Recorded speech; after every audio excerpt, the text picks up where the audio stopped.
Oh, it feels good. It feels good after a victory against Tottenham. It's Hal here with you. This is a match preview. I will not be alone. Ollie will be with me, a man who knows ball but doesn't know a good internet provider. Or does he? Let's see how the Wi-Fi, or as they say in Spain, the Wi-Fi, is going for you. Ollie, how's it? You all right? Yeah, fingers crossed. Fingers crossed it's okay. It's been absolutely fine for work meetings today, which implies that, all work and no play is the way my internet seems to want to go. Absolutely. Now, in today's match preview, you're going to get Blackburn Rovers and Sheffield United team news ahead of Saturday's 12:30 p.m. kickoff at Ewood Park. I cannot put into words how much that kickoff time has impacted me and the plans I had. We'll look at last time out, player connections. We'll wait until the end, of course, for our score predictions. I want to give a big shout out to our members. I love each and every one of you. No one is special to me. You're all special. I don't have a favourite. Also, NordVPN, if you would like to mask where you are, you want to watch the content you love, but maybe you've changed countries. NordVPN.com/TSUW for the Sheffield United way. Parrot Peel, the musical ensemble with 98 members in 14 countries. And Indigo Resurrection Bar, which is Sheffield United Way's dedicated pre-match drinking establishment. Ollie, say nice things about Indigo now. It's a fantastic bar. You get 10% off, obviously, if you're going in and you've got your season ticket. It also does have the sports on. So if you were, say, potentially looking for somewhere to watch the game tomorrow and you're thinking, I just don't know where to go, Indigo will be the place for you. I'm sure they'll be able to sort you out for watching United against Blackburn. And that is a nice place to be. Tagline, don't know where to go? Indigo. Oh, lovely. Lovely. Don't even need to pay me for that, Indigo. Just have that. That's your new strap line. You're welcome. I should be in advertising. Ollie, before we get to it, I'm going to throw this out at you, right? Let's say you could only pick one. We're playing Blackburn twice. You know what I'm going to say. Would you rather win the league game or would you rather win the FA Cup game? You can only have one. So I wanted to lose to Wrexham. I wanted to lose to Tottenham. I was thinking all the way, there's only one thing that matters. Lose to Tottenham? Honestly, all the way through, if we lose, that's fine. Just be respectful. Now that we're here, I want to go to Wembley. So I want to beat them in the Cup. So you'll take a defeat in the league as long as we're winning the Cup? That's what you're saying? Yeah. All right. That's what I'm saying. They're the words that have left my mouth. Yeah. Can I just repeat some things? So Ollie wanted us to lose to Wrexham, wanted us to lose to Tottenham, and wants us to lose on Saturday. Just want to get that clear. Good man. Top blade. You're misrepresenting my views, Hal. I mean, it's all on the tape. Now, where are you going? So you can throw the questions out all you like, but I'm putting you back on the spot, Hal. Which way are you leaning? Right. So I'm in a really tricky position because I desperately want a cup. I would love an FA Cup final day. I'd love a semi-final day. I can't come back. I think I've spoken to you off air about this. I can't come back until a certain date. And the soonest I can come back to the country, I've booked to come back, and that is Cardiff at home. That is like the 18th of April. If we get through the next round, it would be the 22nd of April. I fly back on the 20th. Oh, I would then have to fly straight back, which I would. I then start like a new shift pattern at work on the 24th, which is starting at 3 a.m. I mean, disaster. I still want it though, and I would do both those. Absolutely. No question. Oh, yeah. That hasn't really answered your question. But we will talk about Tottenham, which you didn't want to win, but we did win, and I was delighted. Talk to me about your experiences of that game. Honestly, I went into it, as I've said, and I thought, actually, if we get knocked out here, there's no disrespect in this. We're playing against a good team. We've played our reserves. We've got the kids on. It's just a nice bit of experience. But honestly, I just thought as the game went on, you just felt as though United were growing into it. You could feel the frustration coming from Tottenham. You thought, you know what? Actually, they're there for the taking, really. They're not putting in a performance. They've not really come with any kind of fight to try and win this game. I know they had quite a few shots, but they're all from distance, really. I don't remember many good chances they have. towards the end of the first half. We have one and you think, oh, it's Koulibaly. Was that the chance? Was that the one where we were going to take it? But no, because Iliman Ndiaye is utterly unbelievable and definitely the best player in this division. And once again, he's just dancing around defenders, puts it low, just like I told him to. And yeah, by the end, oh God, don't know why they do it to me, but that was good. That felt very, very good. And now, yeah, one game away from Wembley. We've got to go for that. Got to go for that. Didn't even need to play the Pigeons. Yeah, it's not often they don't turn up for a big game as well. Well, will they turn up for the cup game against Blackburn? For right now, we are concentrating on the league encounter. Let's go back to the last time we played them in the league, Ollie. Oh, God, don't. Because honestly, the last time that I went to Blackburn, so this is one of my worst experiences watching United Blackburn away last season. I'm going to try and paint you a picture with words because I'm still a bit angry about it and it's probably been 18 months. So it's absolutely battering it down with rain when I arrive in Blackburn. One of the people I'm supposed to go with has decided he didn't fancy it. I think he was ill, to be fair to him. I'm probably doing him a bit of a disservice. So I sold one ticket on Facebook. I then had to stand waiting for them outside a bar for 30 minutes with it absolutely battering it down non-stop. They never turned up. So eventually I get to the ground. I get a message. Oh, I'm at the ground, mate. Don't worry. I'll meet you at the ground. It'll be fine. He arrives at 2:59. Oh. It's still chucking it down. I've had an absolute shocker of a day at this point. My socks are wet and I'm miserable. I'm running. I'm thinking, right, I've probably missed kickoff, but I'm going to make it. It'll be fine. I'll see most of the game. Just as I get through the doors, I hear this massive cheer and Brewster's scored. So United are winning. It's a lovely goal. I've finally seen it on the highlights at some point. But it's a really nice goal. It's a really high volley from Brewster. Takes it really well. So as I come in, it's about 3:01. I'm absolutely soaked to the bone. United are winning 1-0.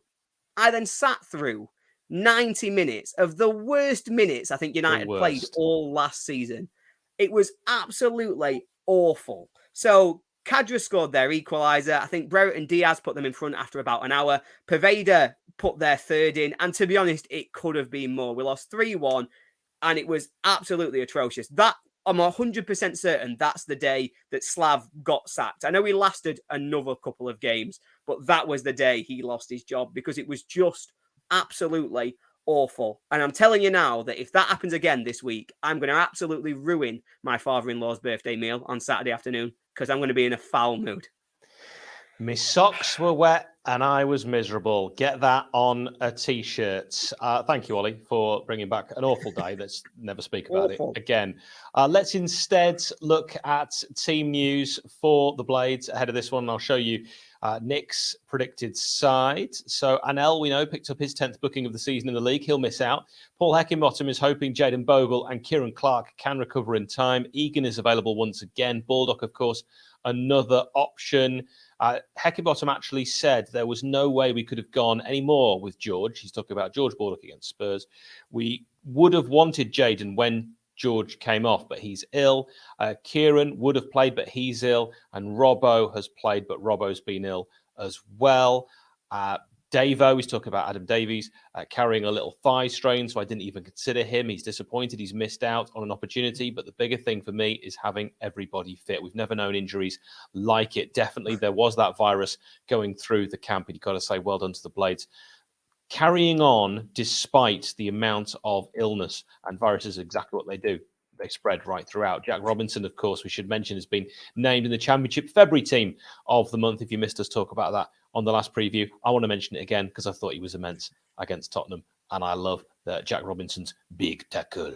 Also, centre-back Miguel Freckleton has been recalled from his loan spell. Freckleton was involved in a game today at the time of recording for the youth side, was set for his debut against Spurs, but for registration issues on his loan return. So who knows what we would have seen, because he's a centre-back. And it would have been interesting to see how the pack would have been shuffled. I think that might have been a case with Robbo not feeling too well. But in the end, not only did it work out, but we saw an incredibly good team performance. What do we think from In Good Nick's starting 11? In goal, we've got Wes. Ligue 1, Wes. We've got Basham. He's going with Egan, of course, coming straight back in. No real surprise there. Jackie Longthrow, you can't drop him. It might be the case that he's left out if he's still feeling the effects of being unwell, and if Kieran Clark is feeling fitter, but I doubt it. Max Lowe, left wing back. I mean, personally, I don't think you can drop Ben Osborne, but I've been saying that since we signed him. Bogle, right wing back. Norwood, Fleck, who's looking a little bit like John Fleck again. Sander, who I prefer in that more advanced position. Iliman and Dye, and Ollie McBurney, pal. Ollie, thoughts, brackets, feelings, brackets, reflections.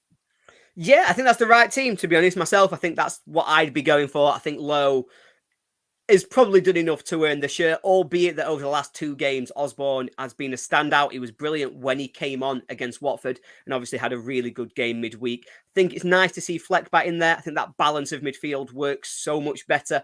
I was talking about this after the Watford game. I think having Fleck left-footed on the left side just makes a real difference to the balance of that squad. Means the midfield just flows a little bit better. And he's just got that little bit of athleticism. I think it's harsh on Doyle. Doyle was, again, another one who made a real impact against Watford off the bench. Excellent midweek. But yeah, I think I would be going with that team. It's criminal, mate. It's criminal. You can't leave him out. You can't leave Osborne out. You're both reading comics. You can't play 13, Hal. You can't play 13. And I think sometimes, we've got the first team for a reason. I think it's interesting, one of the comments that we've had come through as well about McBurney and how close is he to a 2-game suspension, where Anelli's, I believe that he's on 9 bookings. And so he can't get one in the next 4 games because that's when they will then time out. So I think he's got to avoid getting booked in our next 4 games. Is that your understanding as well, Hal? I have no idea how you know this stuff. And I'm trying to think of the time when anyone used to pay attention to how many bookings people are on, because I don't remember that ever being a thing, but it is now, and you sound like you're right. Let's look at the opposition 11. Now, there's a lot of big news, and one of them is where you're going to start. The big question, though, before you do you say Chilean or Chilean? Ooh. Chilean, I think. Chilean. I say Chilean as well. I'm going to say Chilean. We're on the same page. Chilean.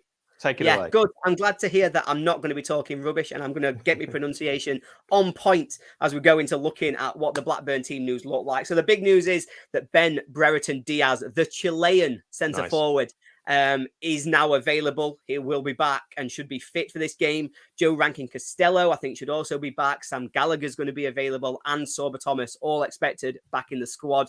So that's quite a lot of their key men coming back into that team as well. But what does that look like for them in practice? So I think it'll be Ainsley Piers continuing in net. They'll have Joe Rankin Costello will come straight back in at left back. At right back. He normally plays, it's an interesting position he plays because he's really good off the ball. He sits in that back 4 and really keeps that right side position. But when they get the ball, he tends to come inside and underlap, with Lewis Travis moving out there to try and collect the ball and play. So it'll be really interesting to see how that works. But obviously, he is coming back from injury. So if he doesn't play, I think it'll probably be Callum Britton plays on the right, and then Harry Pickering comes in on the left. I think the rest of their midfield will be Hayden Carter and Dom Hyam, with Callum Britton potentially starting at left back, like I say, potentially moving to the right. But that's an interesting sort of back 4. There's no left footer there. I think if United can really press them high, you can force mistakes. They're decent on the ball, but there's nobody who's a standout. So I think United can get some change out of that defence if we are confident, if we attack them, and if we do press high. I think their midfield 2 will be Lewis Travis and John Buckley. And again, this is another area that will be quite interesting. Blackburn sometimes play a really high press and they really come onto you. But I think in a game like this, in their big games, they tend to try and sit back. They try and create this sort of midfield 3 with one of the defenders stepping forward, and they try to force you wide. They want you to play down the wings to see if you can get at them that way. So for United, obviously, with our wing backs, we're quite comfortable going down the wings. I think it could be a really big game for Jayden Bogle if that is the case, because if he can get down that wing, whipping in those balls, I think that could be where United get a lot of joy. And then they are quite narrow up front as well. They'll probably, I think, go with Sorba Thomas, Sammy Smodics, Tyrese Dolan, and controversially, I think they're going to go with Sam Gallagher. They have been in good form the last few games. It sounds as though attacking-wise, they've really clicked. They've got just a little bit more fluidity without Brereton Diaz there at the moment. They seem to be getting the most out of that attack without the star man. So what do we think? Will the Chilean be back in, or are you erring on the side of caution with me, Hal? I don't think he is, although obviously he can have an impact off the bench. I don't think he will. And actually, I was listening to some Blackburn podcast preview content with the Red Half of Sheffield. Do check those guys out. They're brilliant. And they also do the watch-alongs for us here. So Chad and Noah doing great work. And it was interesting listening to the Blackburn fans who have been saying that with Ben Brereton Diaz likely to leave on a free when his contract runs out and going to Villarreal, it's likely that his mind is elsewhere and he's not the same player as he was last season. So actually Sam Gallagher might even be for them at the moment a better option because his heart is in it. I can see that. I think the trouble for Gallagher is, of course, I think he struggles, and this is famous last words, so I apologise to everybody. I apologise now. I'm ruining the clip for when people clip this afterwards. But Sam Gallagher doesn't generally score that many goals. He's a really good link player. He's really good at connecting their play. And like I say about that fluidity, he's good at dropping in, holding the ball and laying it out, but he's not... Stop saying words. Sam Gallagher. Wow. I'll sort this out. Don't you worry, Ollie. Sam Gallagher often scores and is a great player. Now we've covered all bases, okay? So there's nothing that any Rovers fans can clip afterwards. Crikey, why'd you do it? Now let's have a look at the opposition view created by Roy's View. Go to roysview.com. It's a good website. Let's have a look at what some of the Blackburn fans have said. They will not want to play us. Ollie, do you think their current form is legit or is it a bit of false form? It's a difficult one to try and predict. Obviously, it's a long time that I think they had sort of 3 or 4 draws in a row and then 3 or 4 wins in a row. So they are unbeaten in a decent run, but I think they've had some favourable fixtures. I think they are a good side. You know, over the season, they're still 4th. That's still the sign of a pretty good team. They've played a lot of games, but I think their more recent results could be a little bit misleading. I think they're a good team, but I think maybe not as good as that form looks. Quite a lot wrong with this one. Sheffield will drop out the top 2 and be replaced with Middlesbrough, and Blackburn to beat Sheffield United in the final. Where do I begin with this? Sheffield will drop out. Right, well, we're not called Sheffield. So that's a different team. We'll drop out the top 2. We'll drop out of the top 2. So keep it a grammar there. Replaced with Middlesbrough and Blackburn to beat Sheffield United in the final. Blackburn wouldn't be able to beat Sheffield United in the final because that would be assuming the Blades had finished 3rd. We wouldn't be able to play them in the final. They'd be 6th. Play them in the semi. Right? Yeah, I can see that. Or maybe they just won't make the playoffs. It could go either way. Yeah, maybe I haven't thought that through. Beat Sheffield, and then maybe we can dream. But I do fear recent exertions with a threadbare squad may be exposed against a physical team like them. Do you think we're a physical team? No, not especially. I think defensively, obviously, we've got some strength back there, but I see us described as a physical team a lot, and that is very much a stereotype, isn't it? Yeah, it goes back almost all the way to the Dave Bassett days. And yeah, we do have some physical players. Jack Robinson is not going to pull out of a challenge, but you've also got your silky flair technical players. So I'm not sure that's necessarily the whole side. It's no coincidence that the only genuine nailed-on starter that Sheffield United had playing on Wednesday just so happens to be suspended on Saturday. Virus my arse. I don't know what to make of that. I just don't. I picked that one out because I do not understand it. No, I think there seems to be, I've seen a few comments around in different places as well, where there seems to be this idea that we made changes on Wednesday because we're scared of Blackburn. Is that the indication also, that they're going for? Wes is a nailed-on starter, and Wes played. That's just the first player that you look at on the team sheet. Now, he's not... Anyway, just... ridiculous. So that's just some of the comments. You can read more of them if you do want to check out what Rovers fans are saying. Roy has done the hard work for you, so you don't have to. Roy's View from.com. The referee for Blackburn versus Sheffield United, and Ollie going to get ready to sigh in seconds, is Josh Smith. From Peterborough, one of the youngest referees in the professional game, having started refereeing in 2006. He was just 14 when he got into refereeing, and he was following in the footsteps of his father, who had previously been a football referee. So Josh has refereed 25 games this season, giving 106 yellows, woof, 4 reds, and you've got to do a lot to get a Josh Smith spot kick. He's only given 3 penalties. Now, we don't win games when Josh Smith is the man in the middle, because this season he has been the referee for our opener at Watford, our 2-2 at home against Norwich, where he gave quite a few big decisions, and our 1-1, like a penalty, which, if you've got Adam Davies playing, he will save, and our 1-1 at QPR. So we haven't won a game with him as head honcho this season. I won't say any more about him because I don't like to make it all about the ref. What I'm going to say instead is I thought John Brooks, the referee in midweek against Tottenham, had a fantastic game because I didn't notice him. And that is always the sign of a good referee. He let the game flow. He let the challenges happen. He let Baldock go in again and again and again on Ivan Perisic. And I liked to see it. It was a good way of refereeing a memorable night. Agreed. No, I think that's perfect. I think you've summed that up perfectly. I think, like you say, if you ever come out of a game where you're saying actually you didn't notice the referee, I think that's a sign he's had a really good game because it means he's not made himself the centre of attention, as so many of them sometimes try to do. So, no, I think you're right. Certainly praise deserved. Yeah, not a championship referee that we had in midweek. Funny that. Right, you know all about predictions. Ollie, talk to me about score predictions that are done during the week.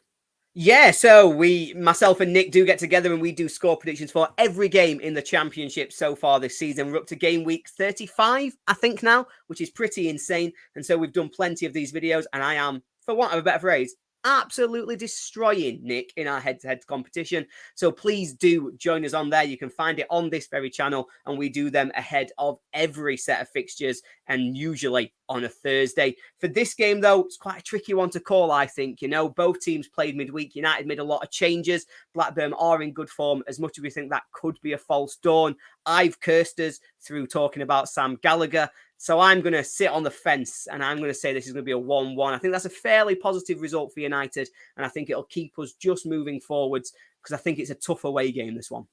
Another 1-0 Blades win, I'm saying. Let us know your score predictions in the comments below. Before we go, player connections. That is players that have played for both Blackburn Rovers and Sheffield United. Ollie, have you got any up your sleeve? Ooh, Jordan Slew is a great one. Obviously left us after a bright first sort of 10 games, I think it was. And I'm not sure they remember him quite as fondly as that. Yeah, we did well to get £1 million for Jordan Michael Slew. Alan Fettis, not remembered fondly by Blades, but one of the best goalkeepers I've ever seen when he was playing for York City, which was my local club when I was growing up, and of course came through Blackburn before playing for United. I'll give you another one, former player of the season, Nicky Marker, who I never thought looked like a professional footballer, but wow, what a really good defensive midfielder, defender. He could do the lot in a defensive capacity. Really, really admired Nicky Marker. Didn't get the praise he always necessarily deserved, but then I was really pleased when he also got that Player of the Season award because he definitely deserved it. And Marcus Bent, who we've tried about 7 times to get on this channel, and he's always been too busy. So those are some. Put some of yours in the comments below. We thank you for joining us. Ollie, I wish you nothing but the best for your weekend and for your father-in-law's big meal. I'm very excited about it, as I'm sure you can tell. And, well, let's hope United win. Until next time. Cheers, Blades.